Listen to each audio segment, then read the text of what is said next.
Labą dieną, mėly televizijos žiūrovai. Mes esame Vilniaus universiteto zoologijos katedros Tado Ivanausko auditorijoje. Tadui Ivanauskui, profesoriui, auditorija skirta todėl, kad jisai čia skaitydavo paskaitas.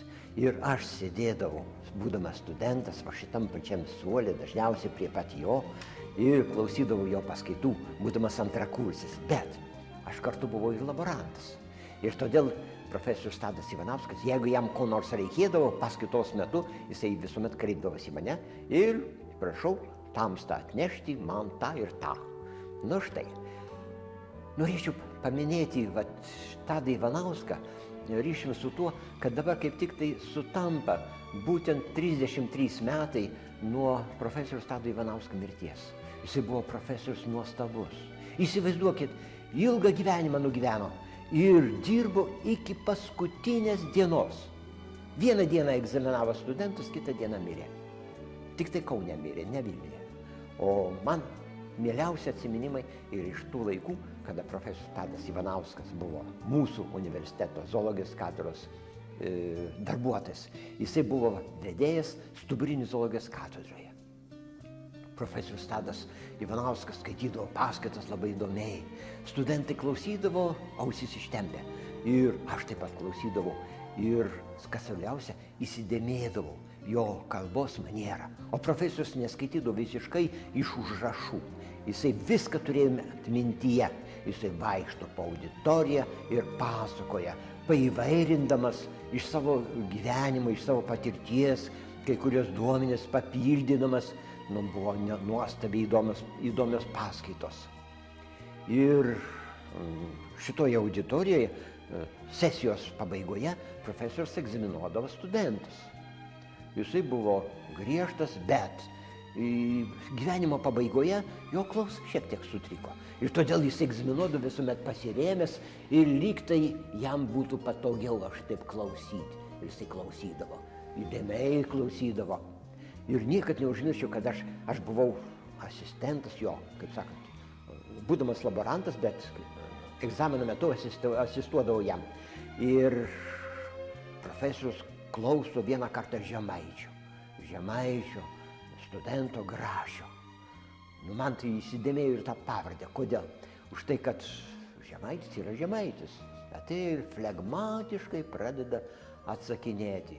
Žinduoliai tai yra tokie gyvūnai.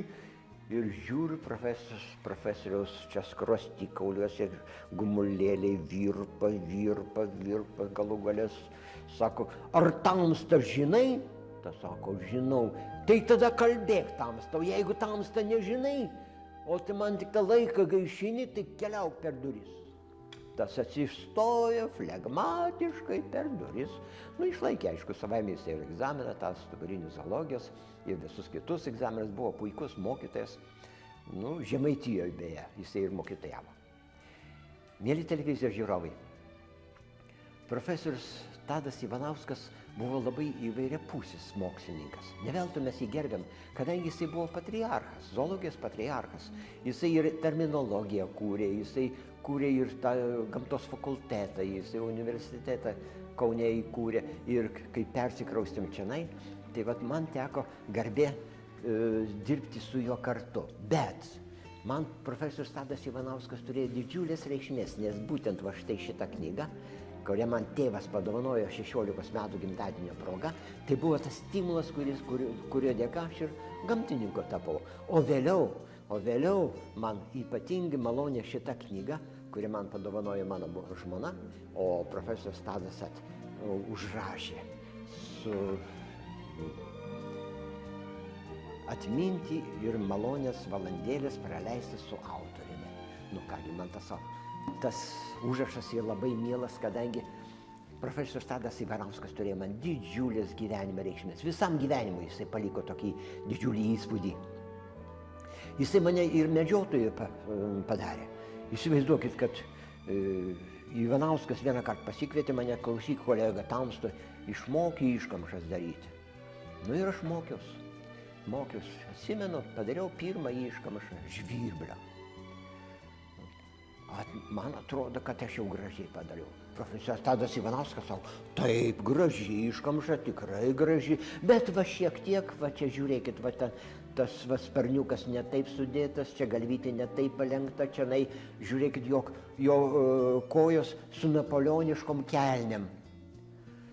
O dievulėlė, tom napoleoniškom kelnėm aš tą iškamšą labai ilgai laikiau. Ir vėliau tapau medžiotojas, kadangi profesorius Tadas Ivanauskas sakė, kolega, jeigu tamsta nebūsi medžiotojas, tai kas kurs muziejų, zoologijos muziejų. Juk zoologijos muziejus tai yra dokumentai. Vat, ir aš niekada neužmirščiau, kaip vieną kartą sakiau profesoriui, kad mūsų kieme aš girdėjau pečialindą, bet visiškai skirtingų balsų, giedančią kaip kitos pečialindos. Išvaizda man nesiskiria, o balsas labai skiriasi. Kolega sako, tik tai nušauk tą paukštelį, nušauk. Nu ką, nušoviau. O pasirodo, kad tai nauja pečialindų rūšis Lietuvai. Tai yra šiaurinė pečialinda, kurią aš pirmas ir suradau Lietuvai, būtent mūsų fakulteto kieme. Taip, kad atminimai apie profesorius Tadą Ivanauską yra labai įvairiapusiškai. Nu kągi, norėčiau, kad mes pakeliautum į Kauno zoologijos muziejų, pavadintą Tado Ivanausko vardu, ir ten susipažintum su eksponatais, kurie ir mano padaryti, aišku, savaime profesorius Tado Ivanausko ir netgi jo tėvo dar padarytos tos iškamšos.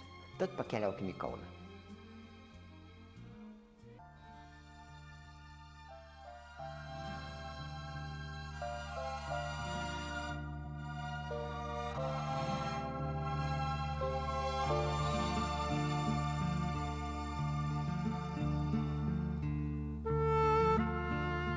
Profesoriaus muziejinė veikla prasidėjo gal 7 metų, o gal ir dar anksčiau, tada, kada jisai susidomėjo savo tėvų Leonardo įkurtų Lebiotkoje, tai yra savo gimtinėje, muziejumi vadinamu Paukščių kambariu.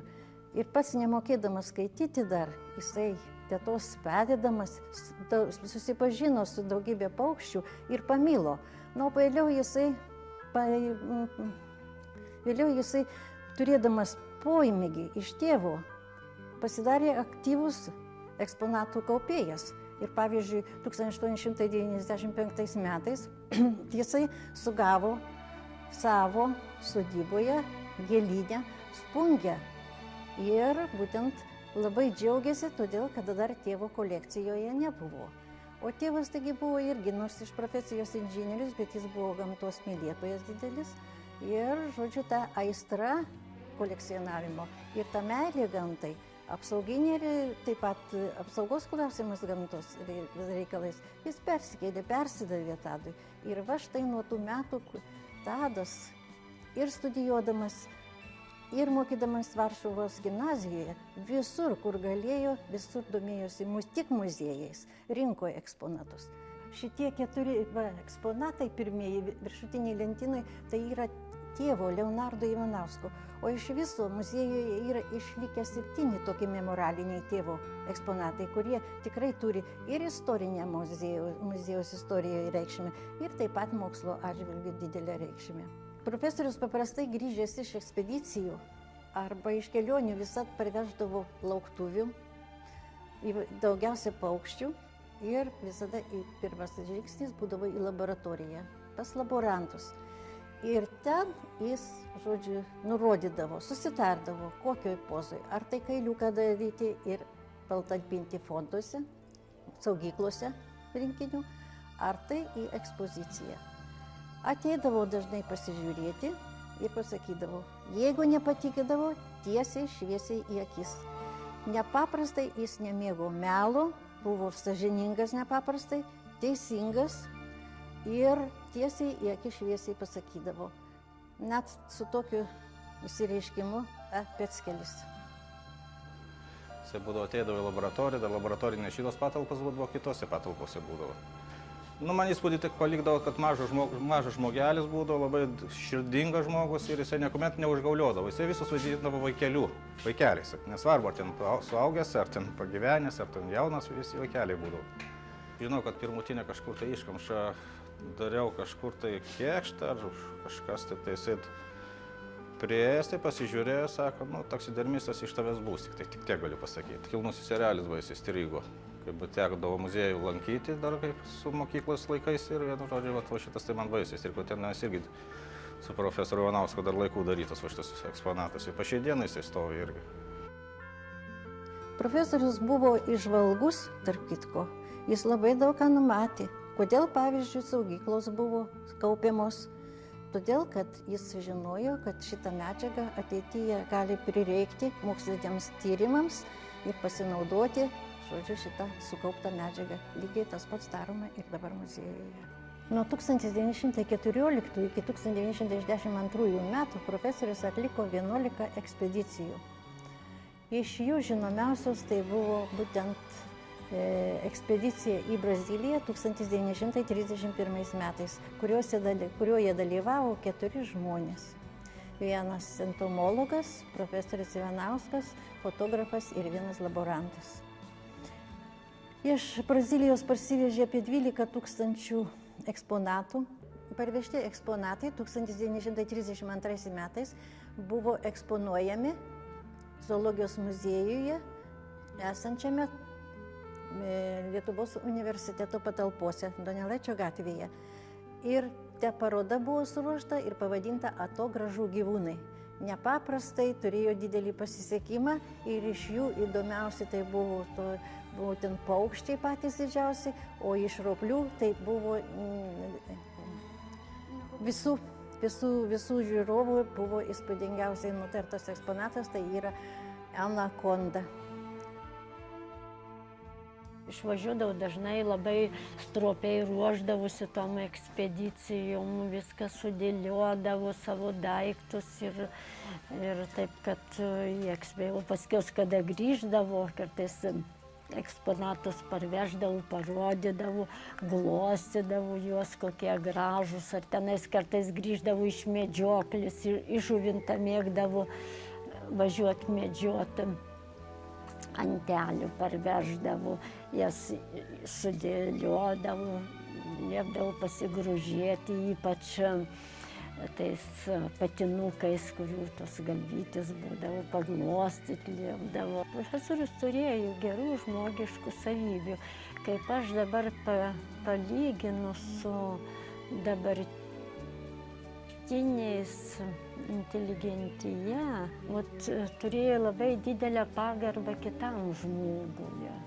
Ir be abejo, aš to visko ir gamtą pamėgau, ir gėles, ir dabartis mano irgi idealas, tai išlaikyti obelinę tokią, kur kad ir gėlės žydėtų, ir kaip prie gėlės obelinė žydėdavo nuo ankstyvų pavasarių iki vėlyvų rudens. Paprastai profesorius snieguolės labai mėgdavo, pačios pirmos būdavo ir jis jas sodindavo. Ir aš prisimenu, kažkur tai užkampį pamačiau, ar profesorius sodinant tą snieguolės, sakau, kas čia jų tiek daug prisodino, tai mano netingėjimas.